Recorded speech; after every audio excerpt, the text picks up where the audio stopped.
Ahoy, scallywags! Today is August 25th, 2018. It's been a while since we've done an update. Been really busy, and I kind of wanted to wait to get to get certain things done before I made a video, because sometimes it's just little changes that happen and it's not much to film. But there's been big changes. We've got a lot of the interior painting done, a lot of the woodwork done. We started with the outside and worked our way from the bottom of the keel up, replaced the floor, the bilge, the engine, and kept working up to the ceiling basically. It started in the back, and now I'm working my way forward, and the construction is done basically to the Forepeak. That's the last area to be constructed. It's going to take me maybe 7 days to finish, but come on in, I'm going to give you a little tour. So, let me adjust the camera here. You can see that things are coming together. I'm going to back up here. I'm in the Forepeak. Originally, we were going to leave this as teak wood, but when they installed these door vents, they put some screws in to hold the box down, and they didn't caulk the screws. Stupid. And it leaked in, and it leaked across the bottom of the headliner here, and all of this wood was rotted. So I basically tore out this piece, and we were going to put in like this kind mahogany, but then I thought, it's just, we wanted to lighten it up. So anyways, there you go. The cabin wall is painted throughout the whole boat. Still got to put trim on here, but I did that, and then all over on this side as well. The port light windows are going to be coming back. So right now this is still just plastic visqueen. There's no glass on here yet. I took it off the hinge, the window section, and sent it to a guy over here that's working in the yard. And he's replacing the glass for us. It's going to be nice tinted glass. So all of this should be coming back within the next few days. So here's the galley. I'm installing a shelf here for the microwave. This goes up here like this. Trying to do it one-handed. That shelf goes in here like this. And then it's going to have this mahogany teak that I've matched up to original, or a mahogany strip that I've matched up to the original teak. You can see it matches fairly well. It's not exact, but it's close enough for government work. There are my cabinets that I built. If you remember, all this was torn out. Engine compartment. We got the 3 drawers going on here. I still got to put knobs on. Teak trim up here. I have these taped because right now there's no hinges. I did order some of these little teak knob things. I had to get them from England because in America I could only get them basically just big enough to get my index finger in. But over here, these are big fat round ones. I can get my whole thumb up in there. Because there's a latch up inside, because the door stays closed, there's a latch. You stick your finger and click that latch, and then it opens the door. Yeah, I can't show you because there's too much stuff in the way. Anywho, so there's 2 sizes of these teak finger holes, the small and the large, and I could not get the large in America or even anywhere except England. I found them on Force 4 Chandlery, and those are the big finger holes. They work great. Those are going to be installed here with little latches. I got the hinges to go on all the doors already. I just haven't installed them yet. This has to be stained, and then we're going to put the bunk rail here. This right here, no hinges yet. There's one of the hinges that's going to go on it. The hinges are going to go inside the thing. You won't see the hinges, they're inside. I got to put the drawers in, they're outside getting painted. Got to put the shelf up, and then again that's going to have a teak strip on the, or mahogany strip on the front. So there's the back, all new headliner. Still got to put a teak strip there.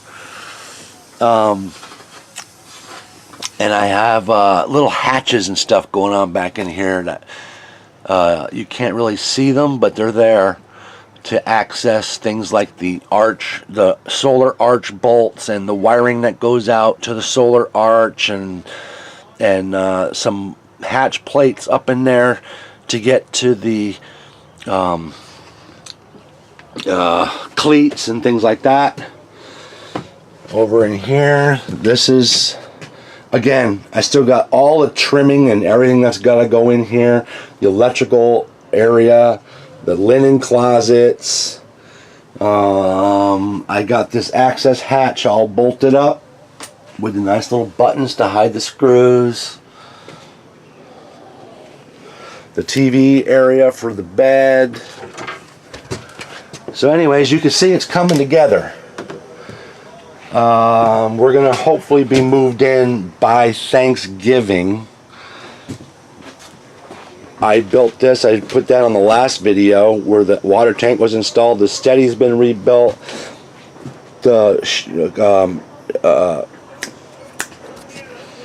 Lost my train of thought. The bulkhead there was all rotted, fixed. You saw that. This right here, we're going to reupholster this, but for now we're just going to live with it. The other one on this side, port side, is all tore up, but we're figuring we'll just put some slip covers on it for now and worry about reupholstering it later. We just want to move into this thing. So yeah, underneath I got the water tank installed, and I got the hatches for this outside. I just painted them yesterday, so new hatches go on here. And then let's walk up front. This is my next project and final big construction project. Everything after this we can basically do in the water. So once this is done and the outside hull is painted, we could put this in the water. So it's coming close, getting very close. Now, the guy that we bought this from is not the one that tore this out. The guy before him, and anyways, a previous owner is the one that tore out this Forepeak. And what you see here is my plans. Now, I know it's a wide angle lens. I don't know what you can see here.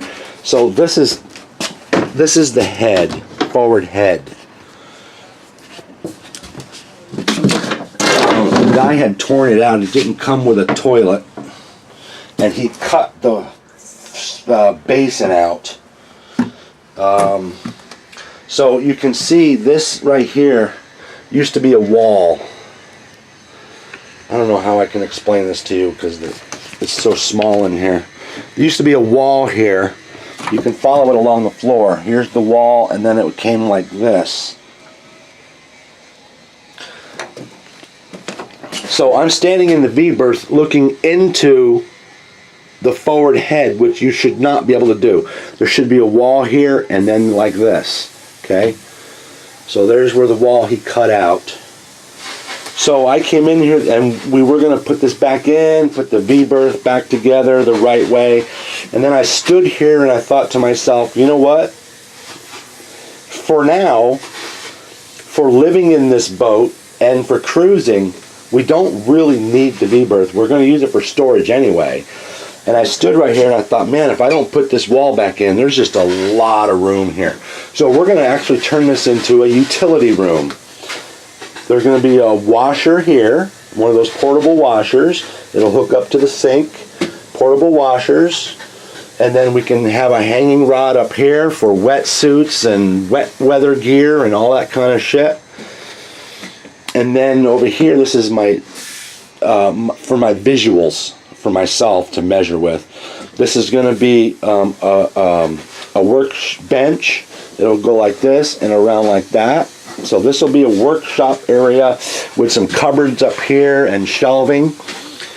This right here is the size of the Dominic cooler we're going to get, freezer. And it's going to actually recess down inside, and it's going to come up about that high, 9 inches above this. And the Dominic cooler sits right there. So it's a freezer. We have a deep freezer here, and then we have the big reefer back there in the galley. So this will be for like long-term frozen products. We can carry bacon and frozen meats, frozen cheese, whatever we want for long-term frozen items. Then past the cooler, I'm going to have a nice big shelf right here. We can throw in maybe a couple spare sails, a main, a staysail, and a spinnaker. Can store up in there, and I can access them through this hatch. So the spinnaker, I can, you know, bring the halyard down, hook it up, and pull it right up through the hatch. And then over here will be some more shelving and cupboards and tool storage down underneath here. So yeah, give me 1 week and this will be complete. So I'm going to go back out and then show you again. So when we come in, this door is not going to be used. I'm not going to do anything to it. I'm just going to leave it closed. And we'll never use this door. And this will be our utility room. It's going to be awesome. For a cruising boat, to have this much utility room space is just phenomenal in my opinion. For a 38-foot boat. You just don't find 38-foot boats with as much space as we have in this one. I still got a lot of work to do over here, but again, nothing major construction where I need the yard to lay out big sheets of plywood and stuff. Everything else can be done while we're in the water at the marina. I'll give you a shot on the deck here. It's crazy. All of this was in the V-berth. These are the teak doors that go throughout the boat. The table that goes in there. And most of that's trash, some wiring, power cables. I mean, there's just a lot of crap here. There's the radar arch right here. That gets mounted on the back up there like that. Anywho, just wanted to check in with you. Say hi. And let you know we're still here, still going. And we're almost done. So hang in. By the way, I haven't shaved this for 20 years. I bought a new electric razor and I put a little head on that's supposed to determine the length of hair. And I went across it with one swipe and it took one piece of my mustache down to the skin. I was like, damn it! 20 years! Gone! So I just shaved the rest of it. Maria likes it. Okay, Shaka out. Talk to you guys later. Bye.